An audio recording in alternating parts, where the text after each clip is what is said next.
Ազատություն ռադիոկայան խնդրեմ ձեր հարցը։ Պարոն Խաչատրյան, ինձ հետաքրքրում է բանակում ծառայությունը կրճատելու այդ նախագիծը, ձեր կարծիք երկու անգամ արդեն նախաձեռնություն եղել է եւ փաստորեն հնարավոր է եղել խուսափել դրանից։ Հիմա այս երրորդ նախաձեռնությունը ձեր կարծիքով։ Դուք նկատի ունեք մեկ ամիս ծառայելու դիմաց։ Այո, ես նկատի ունեմ ձեր կարծիքով այդ նախագիծը եթե ընդունվի ինչ հետևանքներ կունենա եւ երկրորդը Լրություն հարգի հնարավոր է այս անգամ էլ, քանի որ երեք նաեւ խմբակցությունում իշխող խմբակցությունում քննարկում է եղել, կարծես թե այնտեղ էլ բոլորը չէ որ համաձայն են, հնարավոր կլինի խուսափել այս նախագծից։ Կարծում եմ երկրորդ մասին երևի երկրորդ հարցի հասցեատերը ինձ հաջորդելու է, իրան պետք է ուղեք, իրանց ներսում ինչ խմորումներ են տեղի ունենում, չգիտեմ, օրենսդրական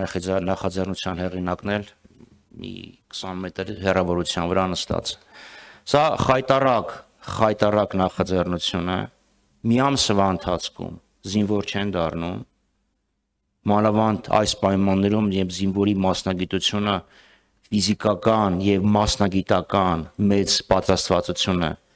նախատեսում, չի մի ամս ծառայելով ելի եմ ասում զինվոր չեն դառնում, դա ուղղակի նշանակում է փողը տալ, բանակ չգնալ։ Եվ ինչով են հիմնավորում, դե կոռուպցիա կա, կաշառքով են ազատվում,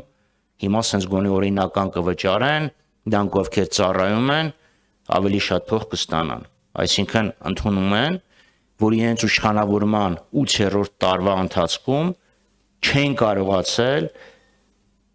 համակարգային կոռուպցիան արմատախիլ անել։ Չնայած դեռևս 2018 թվականի օգոստոսի 17-ին 2018 թվականին Նիկոլ Փաշինյանը հանրապետության հրապարակից հայտարարում էր, որ Հայաստանում համակարգային կոռուպցիա այլևս չկա։ Իսկ սա ինչ է նշանակում այս օրենքը, նշանակում է, որ ով որ փող չունի, ստիպված պիտի լինի գնա ծառայելու, իսկ ով որ փող ունի, կյանք կվայելի։ Ստեղծում են բանվորագյուղացիական կարմիր բանակ,